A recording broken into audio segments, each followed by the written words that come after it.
Susu bubuk itu kan melewati proses pengeringan. Jadi ada kemungkinan beberapa zat gizinya itu hilang, turun kadarnya atau rusak.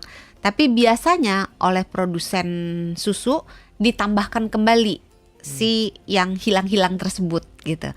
Jadi kalau ditanya mana yang lebih baik, saya jawabnya lebih ke baca komposisinya. Balik lagi ke cara membaca label kemasan.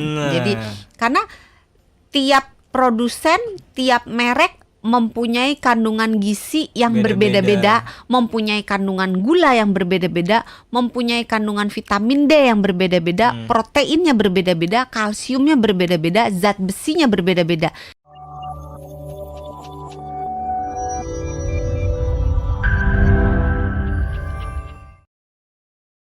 Susu asli yang dari sapi atau kambing, apakah bisa langsung diminum tanpa pasteurisasi gitu katanya? Iya, selamat malam Ibu atau Bapak Parlin, terima kasih atas pertanyaannya.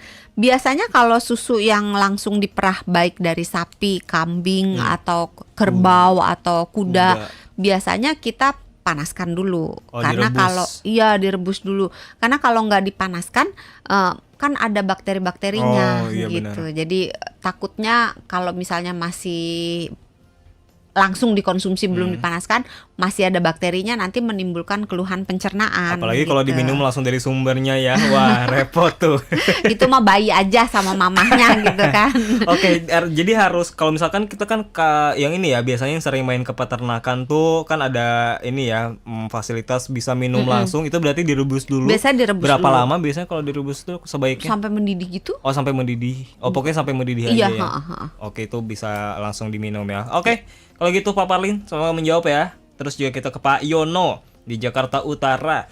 Kalau mengonsumsi susu bubuk, Dok, dengan kandungan whey protein, nah tadi udah dibahas nih, kandungan whey protein secara langsung atau istilahnya adalah skopetri, tidak dilarutkan dalam air, itu apakah boleh dan aman buat ginjal?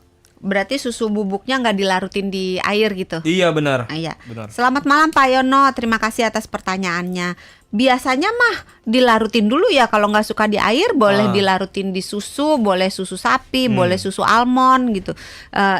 Sebetulnya selama kalau dia tidak dilarutkan di cairan, mau dicampur dengan misalnya adonan pancake gitu, atau dimasukkan ke dalam buah-buah dibuat jadi smoothie gitu, itu masih oke. Tapi kalau dalam bentuk bubuk takutnya keselak ya.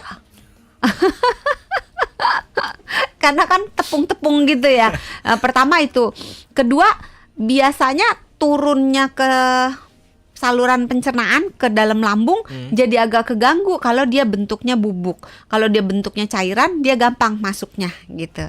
Jadi kayaknya Pak Yono lebih baik dilarutkan. Itu aman untuk ginjal juga ya. Iya, mudah-mudahan menjawab untuk Pak Yono. Kita ke Vina di Bekasi.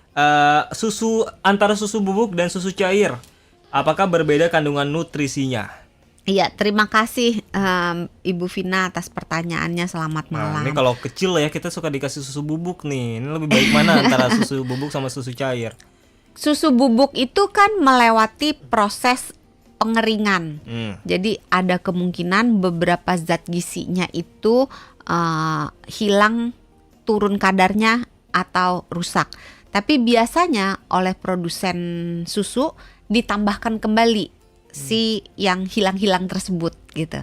Jadi kalau ditanya mana yang lebih baik, saya jawabnya lebih ke baca komposisinya. Balik lagi ke cara membaca label kemasan. Jadi karena tiap produsen, tiap merek mempunyai kandungan gizi yang berbeda-beda, mempunyai kandungan gula yang berbeda-beda, mempunyai kandungan vitamin D yang berbeda-beda, proteinnya berbeda-beda, kalsiumnya berbeda-beda, zat besinya berbeda-beda. Jadi kita tergantung mana yang lebih bagus, saya nggak bisa bilang gitu. Karena ada orang yang misalnya, oh dia butuhnya proteinnya tinggi, cari yang proteinnya tinggi. Ada yang dia butuhnya misalnya kalsiumnya yang tinggi, cari kalsiumnya yang tinggi. Atau dia butuh, mau yang ada zat besinya, cari yang ditambahkan zat besi gitu. Jadi sesuai, makanya kenali diri kita butuhnya apa, cari yang sesuai dengan kebutuhan kita.